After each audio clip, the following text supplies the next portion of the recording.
Mūsų technologijų valdomame pasaulyje labai svarbu spręsti problemas, o skaitmeninių įrankių panaudojimas gali išties pagerinti mūsų požiūrį. Pavyzdžiui, minčių žemėlapių kūrimo įrankiai, tokie kaip Miro ar Mingmeister.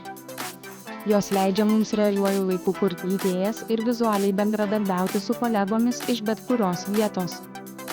Nuostabu, kaip išsibarsčiusios mintis gali virsti įgyvendinamais planais tiesiog mūsų akise. Dar yra Canva, kuri iš esmės pakeičia mūsų idėjų pateikimo būdą.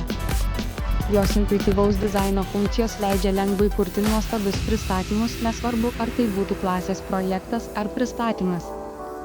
Jis skatina komandinį darbą ir skatina kūrybiškumą, todėl bendradarbiavimas tampa malonus. Galvojate apie startuolio įkūrimą? 3D spausdinimas keičia žaidimo taisyklės. Prototipą galite sukurti ir išbandyti savo idėjas per kelias dienas, o ne per kelis mėnesius, taip sutaupydami laiko ir išteklių. Nepamirškime ir daiktų interneto technologijos. Išmanieji termostatai optimizuoja energijos naudojimą, o išmanieji šaldytuvai gali sekti, ką turite, ir pasiūlyti receptus.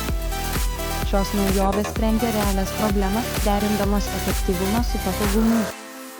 Atminkite, kad problemų sprendimas yra tinkamų įrankių naudojimas ir efektyvus bendradarbiavimas. Skaitmeninės technologijos nėra tik išteklius, tai jūsų partneris inovacijų srityje.